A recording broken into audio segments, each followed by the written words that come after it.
All right. We got a nice crowd coming tonight. I can see people are streaming in. So I'm going to go ahead and start. If you just arrived, welcome to PNP Live. My name is Brandy, and I'm a bookseller in the Children and Teens Department at Politics and Prose.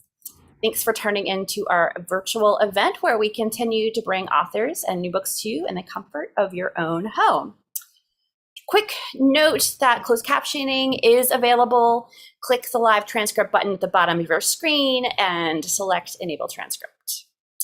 Politics and Prose is delighted to partner with the DC Public Library, the DC Public Library Foundation, and PEPCO for an inspirational program tonight. We have artivist Dee Nichols, and she is going to be talking about her book, The Art of Protest: Creating, Discovering, and Activating Art for Your Revolution. Yes. And she's going to be talking tonight with DC Public Library teen employee, Nikki Giannis. The program is presented in conjunction with the DC Public Library's Know Your Power Summer Contest, which is sponsored by PEPCO.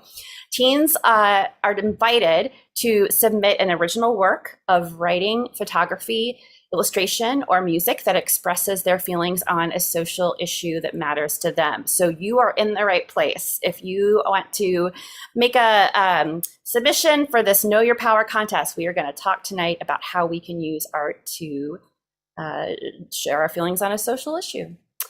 For those of you who opted for the complimentary copy of tonight's book when you registered, you can pick that up at the Alma Thomas Teen Space at Martin Luther King Jr. Memorial Library, which is at 901 G Street Northwest in DC, starting today.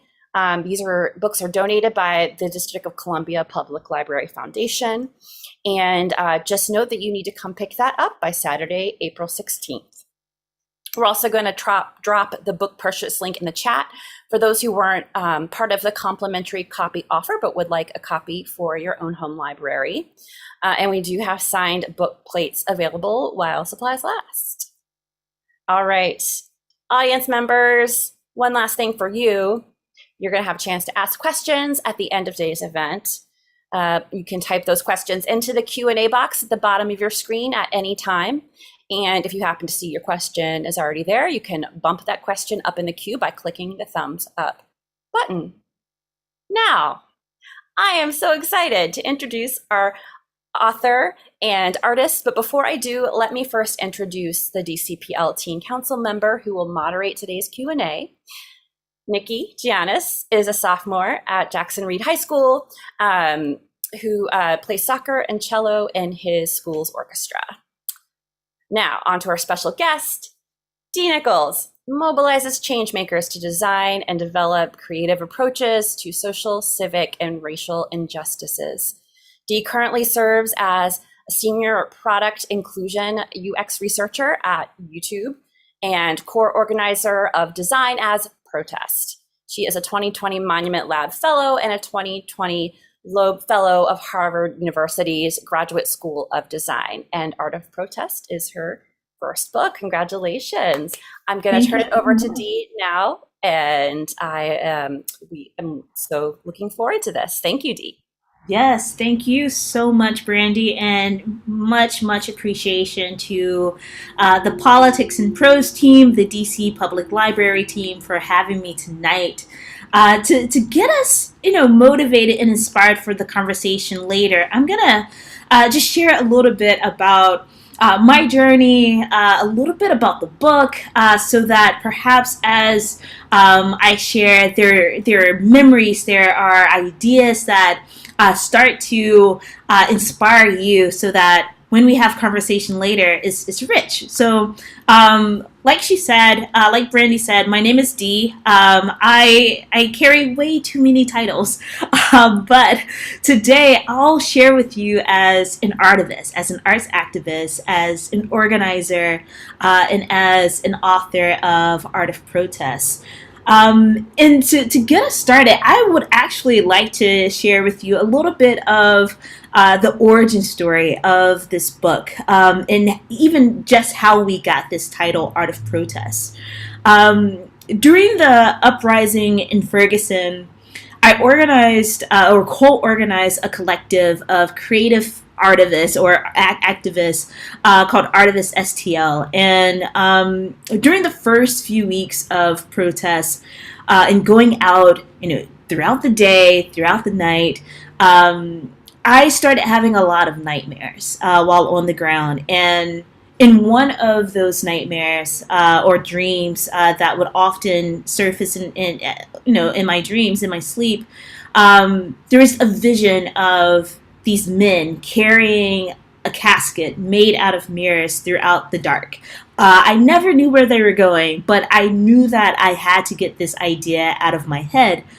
So I reached out to other artists in my community who are also out in the protests, and we created this sculpture, the mirror casket. And throughout the movement, it was carried from where Mike Brown was murdered in Canfield to the Ferguson Police Department, shown into the faces of police officers on the ground and across the city and the region at large. It made its way to the state capitol in subsequent marches. And this was an object that brought a lot of revelation to our community, especially in the ways that it was created, with the sides being one whereby when you look into it, you see a very clear depiction of yourself, and perhaps it provokes you to wonder, could this be me on the inside of this? Could this be my fate? Could I be another Mike Brown just because of my identity or where I am walking or my background? And whenever it was turned to face the police, there was always this cracked facade on the front that just challenges you to then look at yourself in this very fragmented way and wonder, what have we become? What have we each done to the extent where we can't even recognize our own communities and recognize how linked our fates are? And this, across all the nights, ultimately made its way to the Smithsonian for their National Museum of African American History and Culture. And during the opening of this new museum, there was an issue of Smithsonian Magazine whereby activist Angela Davis wrote an article about the mirror casket titled "The Art of Protest."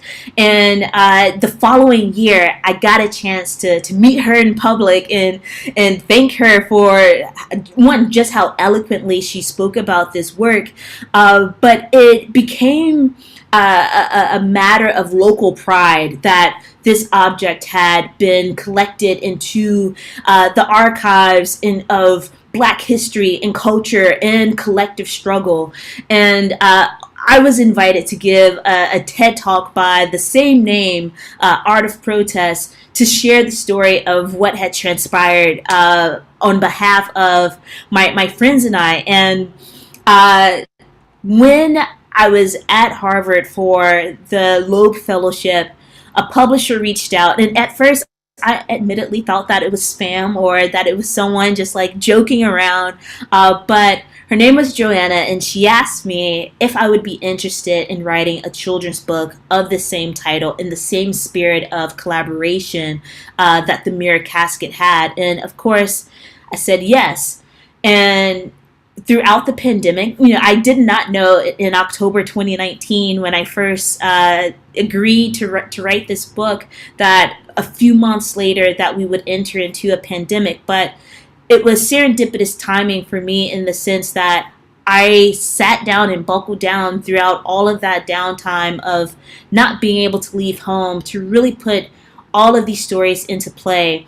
And the Art of Protest opens with the story of the Mirror Casket, and it takes the readers on a journey with me of not just creating artwork and protest art and organizing within the movement, but also discovering different artworks throughout time and across geographies that have been created. And this allowed for me to then step back into childhood and really think about what were those first moments in my own life that I learned about protests, that I was introduced to activism, and that I saw art at the forefront of movements. And that story then starts to equip the larger narrative that unfolds across the book. And in telling the story, I really wanted to not necessarily use it as a space to tell people, especially young readers, what to think or what to care about, but to perhaps give enough examples so that they can discover their own unique visual voice, and maybe even, their voice in oration and leadership as well, so that that sense of fear, of self-silencing, can be unearthed and transformed into a spirit of fearlessness and voice. And so the book starts to open and introduce the history of protest art and the different ways by which it has transpired. And this video is here just to show a little bit of some of the process of some of the works that are included, or types of works that are included in the book. The notion of community members like my own coming together to create a banner that would be marched across a city in front of its most prominent sculpture and monument, in order to proclaim and restate the issues and make people aware that as we are facing and marching along and trying to move forward, that we can't forget that even though racism still lives here, we have to fight back, and we have to speak up, and we have to reverse these cultures and systemic ills that have plagued our cities. And more examples start to surface from our work, and really thinking about what are the ways in which we can find space within our communities and across the material and physical worlds in order to advocate for social justice, for social peace, for anti-racism, etc. And one of the things that I like to press upon in the book is that our visual voices might manifest in so many different types of media, from the massive types of works that I just gave an example of, to smaller works like this image on the left, which takes a quote from Michelle Obama during the 2016 elections and places it onto a small sticky note, and the ways in which that sticky note then becomes apparel for being able to speak at the Women's March, and all of these ways in which we can take the everyday items of our lives and still use those as an extension of our individual voices and turn that into a collective experience, whereby that small sticky note then becomes a wall or an exhibit or a collective process of reflecting and thinking about all of the different types of issues and concerns and matters that surface across our communities. And with a project like that, then being able to take it outside of its physical self and into the online world through storytelling, through interviews, through tutorials, through all of these other ways of mastering the media to sustain the conversation. Because like our great artist Nina Simone expressed, it is an artist's duty to reflect the times. So that's just a little bit of the introduction into the book, but some of the ways in which it still starts to really resonate is in my work as an organizer of a national collective called Designers Protest, whereby we have started to really reimagine the ways in which creative expression meets the built environment and meets architecture, and what does it look like when the commonality of a protest sign then becomes a temporary or temporal sculpture whereby community members can interact with them? What does it look like to occupy abandoned spaces or vacant spaces across our communities and really use those surfaces to educate people about things like indigenous land rights and other issues that are prominent and important in a community? And what does it look like to then imagine new ways of memorializing those who have been lost in our communities? Because even though protest is often about what we might disdain in a community, it is also an extension of our voice to articulate what is it that we want. What is it that we need? And part of that is the healing that comes in the aftermath of so many of these issues and tragedies and re-traumatizing experiences that communities face. And so the different types of media that takes form in can vary, even down to, in this example from my work with Designers Protest, regular annual newspaper that provides a guide to people to learn how to transform themselves on the spectrum of apathy to radical anti-racism across their schools, their communities, their organizations, and their workplaces. And so throughout the book, I introduce all of those different types of art forms or deliverables and outputs of protest art, but really start to allow space for teaching some of the skills that go into this and allowing the reader to explore the different possibilities of how this might manifest through different processes, through typography, through color theory, and understanding the power of the visuals and the symbolism that is often ingrained across different art forms in the midst of social movements. And so as a museum educator, this honestly is the part of the book where I nerd out the most because there's so much power in being decisive and clear about why we are using certain words, certain symbols, certain typography, certain forms of expression in the work that we do. And so I wanted the book to extend this type of knowledge to young readers and people at large who are new to social movements at large. And this is of course,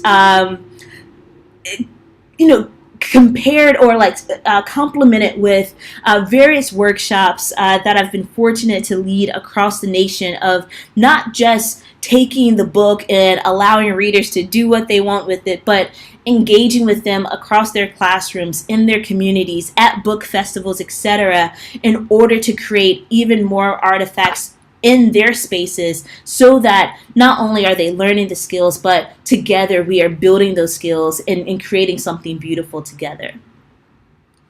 And so the book ends, or slightly ends, by highlighting some of the young activists who are changing the world today, and allowing the readers of this book to really take inspiration and know that, yes, as you're learning this, as you're creating, that you don't have to be afraid to take that next step and start to lead your own revolution, as the subtitle of the book expresses. So I'm gonna leave you all right there, and it ends with thinking about the future. But I'm going to leave you here with recognition of our time, just so that we can have even more conversation about other elements of the book, more of the stories and journey that informs much of what I wrote about, but also so that I can hear your stories. And I would love to hear more of those, or read some of those in the chat as we have our Q&A. So thank you. And I'm just going to turn off my screen now and welcome Nikki back.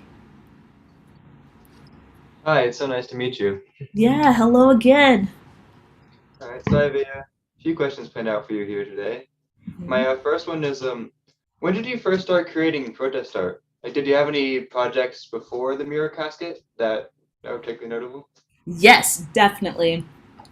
So I also was a young artivist in my own right, and I should start sharing this in like when I'm giving these talks. That for me, a lot of it started when I was still in elementary school. I was bullied a lot, largely for being a dark skinned, smart girl, and not ashamed of saying to my teachers like, "Pick me. I'm smart. I know the answers," and I got bullied and teased a lot for that. And when I was in fourth grade, I got into a fight on the school bus with a bully, and there was a teacher who, she had the power to suspend me, but she knew that I made great grades, and it was like, you have to find a way to channel this energy to not fight, but to find another way to fight. And I took that advice, but I didn't really do much with it until another altercation came when I was in seventh grade, whereby a student had taken all of my art supplies and drawn swastikas across various Jewish students' desks. And when I confronted him about it, I was ready to fight. But I asked him, why did you do that? And he replied to me, well, he said something like really offensive about Jewish people, and then he said, I would never do that to you. You're my favorite N-word. And I remember that I was so angry in that moment that I couldn't fight. I cried and I threw away those markers. And when I got home, I asked my mom to buy me some more. And I started making these posters that were just all about like, or they weren't really posters. They were like 8.5 by 11, standard paper, portraits and letters and cards to the students who he had offended. And I feel like that was my first moment of protest, of retaliating against hate in a creative way. And then when I was in high school, those types of moments continued. And ultimately, when I was in college, I became a student organizer by learning the histories and the different skills of nonviolent organization. Nice. Wow. Yeah. All right. Well, my next question for you is, so Mhm. how did you come into contact and work with all the artists that were in this book? Yeah. So co-creating a book in the midst of a pandemic where you cannot see people in person was challenging in the sense of um, one, knowing that we've created something so rich and we've never met each other in person. And the power of our publishing team, especially our editor, Joanna, and our designers, like of bringing us all together and having such a refined feedback system so that as I was delivering the text for the book, they were able to get inspiration and develop their sketches. And then they would send their sketches back to me, and I would be like, yeah, this looks great, but what about this? And then once we had a few iterations whereby they were working in color, like adding color to the illustrations, we discussed a lot about how do we make sure that each of their visual voices really start to stand out. And I could be wrong in this, but I think my editor went back to everyone and reorganized which illustrations they would be responsible for, so that in those moments where we're seeing like that radical love, it was one illustrator's voice. In the moments where we're thinking about like tactical moments, it's another person's voice. And so spot illustration became really, really critical. But it really was that back and forth of honoring their unique styles and really finding the opportunities across my voice, my visual voice in the text, to allow those voices to shine. did you guys ever get to meet in person throughout like the whole process? No, we Wow, still not have once. not met in person. Wow. Several of us we chat through social media. I've gone live with two of the illustrators across Instagram. One of the illustrators who I connect with the most is usually us like fangirling over each other's posts. But social media has truly been an extension of this project by allowing us all to stay in conversation even as we're working on new projects. Yeah, I mean, I just think it's so impressive that you're able to like each page seems to like the writing and the art and everything seems to come together so coherently, despite the fact that you never got to meet in person and talk us out in Yeah, person. exactly. It was very beautiful, but it really was a continuous process of feedback. And I think what helps a lot in that is humility. That if there was there was so much that I wrote, and there's so much that we edited out, and it takes a level of humility to not be too precious about anything and really continue to see the bigger picture of what's coming together. Mm. And I think that's the power of protest as well. That like in those moments where we are specifically speaking about one person's fate or the environment or one community, there's still power in seeing or understanding that we're all linked and we're all truly in this together. Wow. Yeah. All right. So my next question is so are there any writers or artists or activists that like particularly inspired you when you were growing up and made you like expose you to this or made you realize you want to do this? Yeah. A few. One of my favorite artists is this artist from South America named Pedro Reyes. And when I was in high school and college, um, he really stood out to me because he had this way of taking things like guns and melting down the metal and transforming that, some a tool that is meant for harm, transforming that into like shovels, things that are going to cultivate life through our environment. And I love like that, the metaphor of that. There was a quilting artist named Faith Ringgold that I was in love with as a kid because one, I was really into quilts, but my grandmother is a doll maker, and that sense of being crafty and finding, those home good moments to make an illustration on a quilt or write a book about things. Like I really appreciated her artwork. And Kara Walker, the ways in which she used silhouettes to reimagine and retell, in some cases, the horrors of history. I was always just so fascinated by like the gut punch of her artwork. Mm. Wow. All right. And so when you're creating the book, how long do you think the whole process took? Like from start to finish, from concept to publishing? Yeah. So I started in October of 2019, and I finished writing, I would say, around June 2020. Wow. And then from there, in the process, like the illustrators were activated throughout 2020, like the end of 2020 through early 2021. And then it published in November of 2021. And it was actually supposed to publish a little bit earlier, but the ways in which the pandemic has affected so many of our systems really came into play, even with the production and the publishing of our book. Hmm. Okay. Yeah. And so I know you talked a bit about the Mira Casket project, Hmm. and I was wondering how did that project shape all of your future projects and inspire them? That project is so hard to top.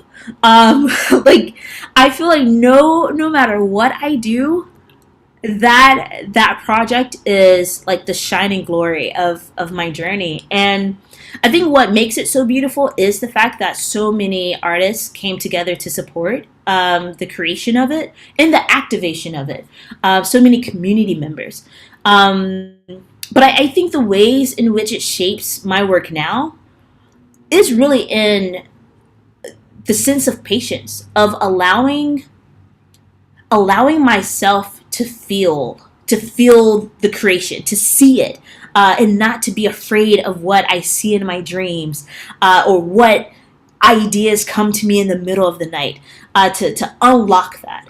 And in terms of like the materiality of it, I think there's the sense of being willing to prototype and explore and fail. That like the first sketch that I made of the mirror casket wasn't what resulted, and part of the facade, like the cracking of it, some of that was by mistake. That a lot of people don't know that, but like to then see the beauty in the metaphor of that and not see that as a failure, I think that influences my thought process in a lot of the works that I create now. But I will say that the joy for me is on the activation side of allowing the work to take a life of its own and allowing the space for others to get involved and shape shift it a little bit, because their interpretations extend and expand what it can become. And these days, I feel like I'm more of a storyteller, like, with working at YouTube and being a content creator myself. So much of it is not necessarily physical art anymore, but creative expression at large.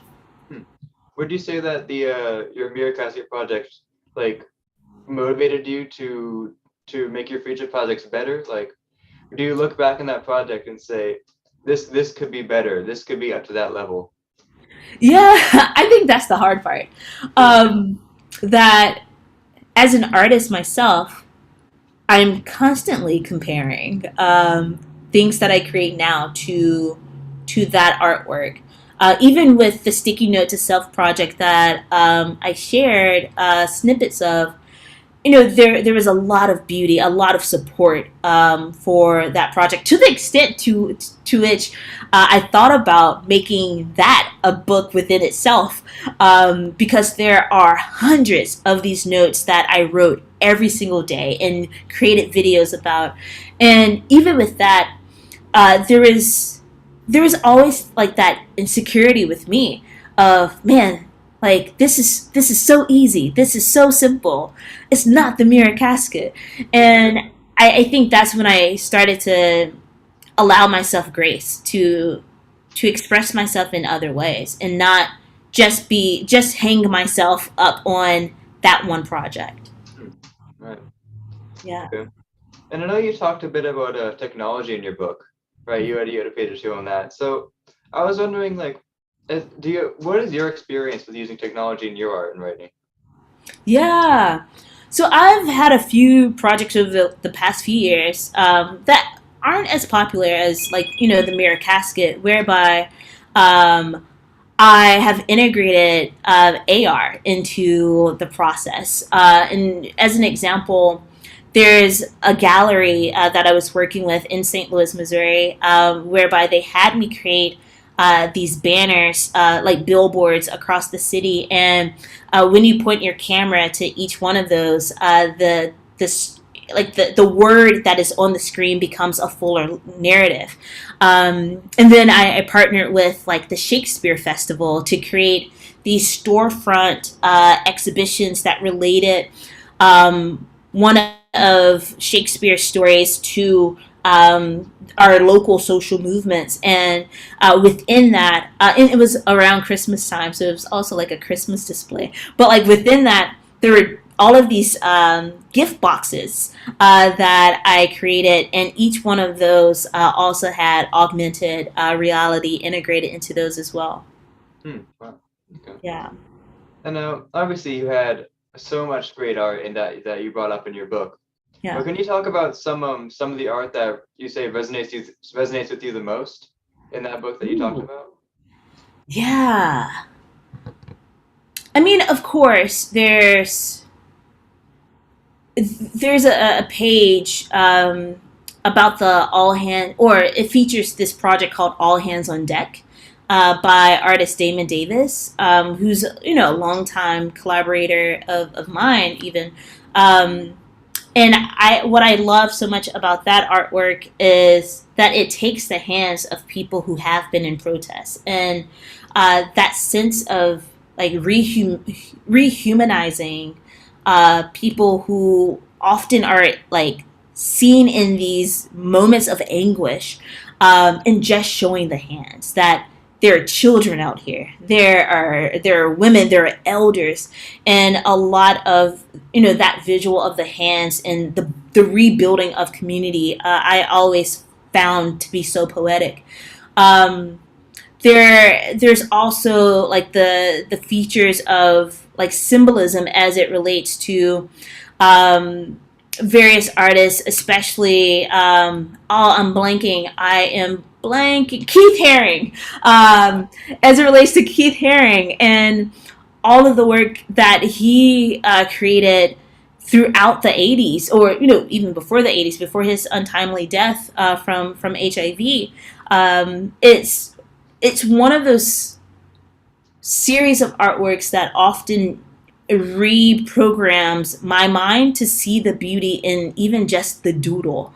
The fact of finding the ways in which he found these places across cities, abandoned walls, or some cases long walls, and that simple stroke, that iconic visual of his hand into the space, I find very just poignant. And same with a lot of illustrators of today, especially those who doodle. It reminds me that like our our work, especially our protest art, doesn't have to be anything super prolific all the time. That like by continuing to create, that's how we can develop our imprint onto the culture. And what were you hoping to accomplish with your book? Like, what would you say your goal is with this book? There are a few goals. One is that for young readers, I wish I would have had a book like this when I was a kid and when I was being bullied, especially. So I want young people to know that that art is a way to speak up, and that you don't have to self-define as an artist to create. I think that's one thing that I want young readers especially, to get out of the book. For teachers and parents, I hope that the way that I've written this book gives them a sense of ease, or at least an avenue, a pathway for being able to talk about different social issues with the young people in their lives, and not be afraid of topics that are sometimes taboo or sometimes hard. I hope that my book fosters bravery in our ways to understand the people around us and empathize with their humanity, and that hopefully it evokes even more creative ways for people to do all of the above. Hmm. And would you say do you have any other like main takeaways that, like, if someone were to read the book, what do you think? What do you want them to know the most? Of course, including what you just said. I mean, one, the activities. One, that there are so many different types of art forms. I want them to know that it's not just writing something on a protest sign. That protest art has so many manifestations. Um, Secondly, that it's not just visual. That performative arts, that music, that dance, all of those can be harness and leverage and utilize as protest or as a way of speaking up. And then third, one thing that we keep talking about is technology and the power and role of technology. I hope that readers realize that, like, these devices that we have in our hands, our cell phones, our tablets, our iPads, all of these things are tools, that they are just as powerful as a paintbrush and in our pastels, that they're just as powerful for communicating with the rest of the world. And so I would say that those are some of the key, like, tactical things that I want people to get out of the book. Okay. Yeah. Like, And so, learn how to make something. right, Yeah. right, yeah, yeah. And so this was mentioned earlier, but the DC Public Library is having an art competition called Know Your Power, where Mhm. teens are inspired, or teens are encouraged to create art on a topic or problem that they're passionate about. And do you have any advice for just a young person or a teenager looking to create art of their own, either for their contest or some other medium? Yeah. I mean, I think some of what the advice that I would give a young person is the advice that I'm still giving myself, which is grace, to not aim for perfection, but just put something out there, like create something. And if you don't like the first draft, you can create a second draft, but don't don't quit. Don't quit just because it's not perfect the first time. And then I would also advise, don't hold back. That so often at younger ages or younger parts of our journey, earlier parts of our creative journeys, it can be easy or a safe space to create the things that we already see in the world around us, the posters, the books, the TikTok videos, the trends, but go deep within yourself and think about, well, even if something is not already in existence, maybe that's your opportunity to create it, because it hasn't happened yet. And so don't just stick to what you see around you. Don't just stick to the media that you know. Try something new. Okay. Well, thank you. That's all the questions I have prepared, but we have a few questions from the audience here. Mm-hmm. So one of them is about the design of your book and the cover materials. I Yeah. noticed that the spine is very like unusual and very interesting. Yeah. Right? Just in general, the book is just not very typical. Like, can you talk a little bit Yeah. about that? Yes, that is very intentional. One, with the cover, having the board on the cover and then printing on top of that. That is our subtle nod to protest signs of having that materiality that is often most familiar to people when considering protests and marches. But the exposed spine of, like, that part was the cherry on top, in the sense of wanting to have a book that really stands out on the shelf, that is very unexpected in the sea of books that you might see at your library or your school or your local bookstore.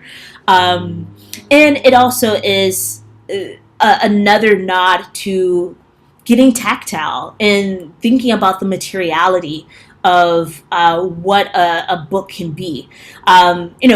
If I had my way and an unlimited budget, I would have made this book like so interactive, like a super interactive pop-up book. But I think that these smaller moments of, like, using the spine, using the covers, allows us to do that within the scope of and parameters of the book. Hmm. Nice. Yeah. And another question from the audience is, would you say you have a favorite medium of art to either create or view, or just some that you prefer more than others? Yes. Honestly, I love typography. I love thinking about words as image and words as art. And so that extends not just into like calligraphy and thinking about typography, but it also extends into poetry. I come from a family of a lot of ministers, so oration is really big. And even in my own journey, like being able to speak at our local women's march, and I wrote my speech in stanzas, like being able to, and part of it just shows up in like my natural way of talking, but like I love using words as art. I love alliteration. I love repetition. I love the consonants of different sounds, and I'm really into that right now because I give a lot of talks and presentations. And with my work at YouTube, I'll be getting back into content creation. And I used to be a vlogger, and now I really just want my content to be more poetic and perhaps a little bit more on the inspiring side than like, hey guys, here's my life. Mm. Yeah. And sort of on the topic of that, do you have any new big projects that you're coming up, or something that you plan to do next now that this Art of Protest is published? Yeah. So right now in Chicago, I'm a part of a Designers Protest collective exhibit at Columbia University, and part of the feature that I have in that exhibition is this series of like Instagram conversations that I've had with activists, and all of them like weaving together through this media production. One of the things that Brandy shared about me in her introduction is that I'm a Monument Lab fellow, and late last year, my team and I. So I'm also the chair of the board of directors for a Black History Museum in St. Louis, and we were funded by the Mellon Foundation and Monument Lab to create a series of monuments that celebrate the contributions of Black women in St. Louis, or like to St. Louis culture. And when you think about the scales of monuments across America and across the world, there aren't often many that are dedicated to women or to women of color in particular. And so this is the next big thing, next big project that I'm working on right now. And then the third that I would share is that I'm working with one of our publishing teams here in the US to really think about what is the extension of this book.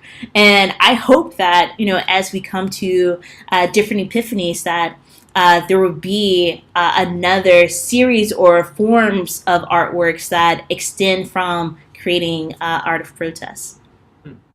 Yeah, I'm looking forward to it. Yeah. And, one last question here from the audience. So what recommendations do you have for self-care when involved in protests? Like, do you have any ways to ensure that someone can stay safe, or teens can stay safe when engaging in protests? Yeah. So I'll talk about that from a mental health as well as physical health. Perspective. On the physical health, so one of the most important things that I ever did in protest was get trained as what's called a street medic. And, none of us are doctors, but we're trained by doctors and nurses in order to know what's needed, what are the different possibilities of physical harm that might come in the midst of a protest or a march. And so I've learned how to, different breathing mechanisms, how to heal people's wounds, especially ankles, like people spraining their ankles more than anything else in protests. But also making sure that the people around me are all hydrated. I was tear gassed in 2015 following the movement. And a big portion of that was learning how to dissolve tear gas, like the burning sensation of that, with things like Malox, of all things. So there's a physical training element that I would encourage people to consider, not just for protests, but like for your everyday well-being. And then on the mental health side, there's a lot of PTSD that I still suffer from to this day because of what I experienced in protests. Loud sounds scare the crap out of me, especially big bangs. Like anything that sounds like a gun just like brings me back to those moments. Um, and the thing that I would encourage, one, is to not be afraid to seek a therapist, especially if you're having moments of re-traumatization or having triggering moments or social anxiety that has sparked from your involvement in a movement. I would also say that art is a form of therapy itself. And so taking that journal out there with you and immediately reflecting on what you experience and how you feel, like don't hold that in. And I think for me, what has always been the most effective is having what we used to call story circles. So collective therapy, whereby after a march or after a protest, I had a group of people who I could decompress and debrief our experiences with, just so that I don't hold the sense of feeling alone in what I'm feeling. And that, like that, there's it's kind of a paradox that like collective struggle becomes a healing moment, but it really was very helpful in decreasing a lot of the stress that I had in the midst of organizing and having fun. I forgot that part. Like finding the things, like not being so consumed in it that you forget about the rest of your life, and having guilt-free fun with your family, with your friends. I think that has been totally the key.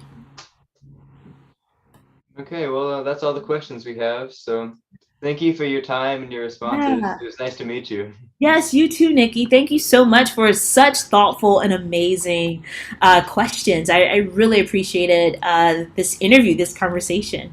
Yeah, thank you. Yeah. Well, on behalf of Politics and Prose, thank you to both of you. Thank you to our guests today for such interesting questions. Dee, again, thanks so much for joining us. Your book is amazing. I want to show it one more time because I know we talked about it a lot. It's just, there's no other book like this. It's very cool. Yeah, thank you so much. I appreciate it. You are so welcome. All right, everyone, it is not too late. You can still click the link in the chat to grab your copy of The Art of Protest. And we do have signed book plates while those supplies last.